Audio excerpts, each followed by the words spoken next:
కుప్పం నియోజకవర్గం Santhipuram single window chairman గా అవకాశం కల్పించినటువంటి ఆంధ్రప్రదేశ్ రాష్ట్ర ముఖ్యమంత్రి వర్యులు మాన్యశ్రీ నారా చంద్రబాబు నాయుడికి కృతజ్ఞతలు తెలియజేసిన శాంతిపురం మండల single window chairman S Gopal స్వర్గీయ నందమూరి తారక రామారావు రైతులకి ఉపయోగపడాలని ప్రాథమిక వ్యవసాయ సహకార సంఘం ఏర్పాటు చేయడం జరిగింది. గత వైసీపీ పరిపాలన పూర్తిగా గాడి తప్పిన వ్యవస్థలను సరిచేస్తున్నాయి. అస్తవ్యస్తంగా ఉన్నటువంటి ప్రాథమిక సహకార సంఘం బ్యాంకు సమస్యలను, రైతు సమస్యలను క్షుణ్ణంగా పరిష్కరించి లాభసాటిగా అభివృద్ధి దిశగా తీసుకెళ్లడానికి తన వంతు కృషి చేస్తానని తెలియజేస్తూ Shantipuram single window chairman S Gopal అనంతరం ప్రసంగించారు.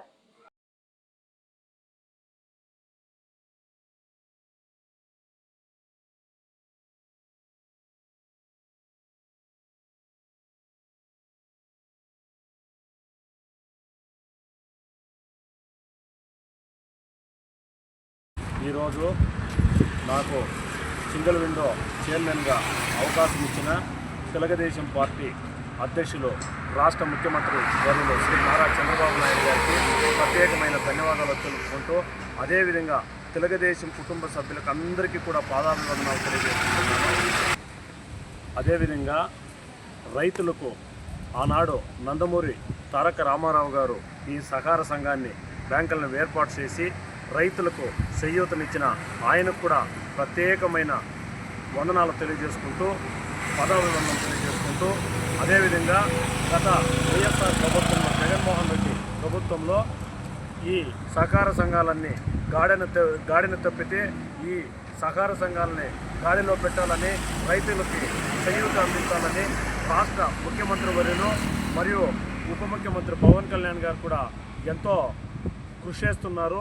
వారికి కూడా నా యొక్క ధన్యవాదాలు తెలియజేసుకుంటూ ఈ సంస్థలను కూడా బలోపేతం చేసి రైతులకు మా వంతు ఎంత వీలు పడితే అంత ఎంతో దూరదృష్టితో ఆ రోజు ఎన్టీ రామారావు గారు ఈ సహకార సంఘాలను ఏర్పాటు చేసి అదేవిధంగా దీన్ని ఆనాటి నుంచి చేయూతనిచ్చి ముందుకు నడిపిస్తూ వస్తే గత జగన్మోహన్ రెడ్డి ప్రభుత్వంలో ఈ సహకార సంఘాలన్నీ కూడా అస్తవ్యస్తం చేసి నాశనం చేసేసినారు. కాబట్టి అదేవిధంగా చంద్రబాబు నాయుడు గారు ఈ సహకార సంఘాలను బలోపేతం చేసి ఇప్పుడు రైతులకు అనుసంధానం చేయాలని, రైతులకు లాభాలు సృష్టించాలని, రైతులకు రెట్టింపుతో ఇప్పుడు ఉండేదానికంటే పొదింతులు లాభాలు రావాలని చెప్పి మీరే చూసుంటారు.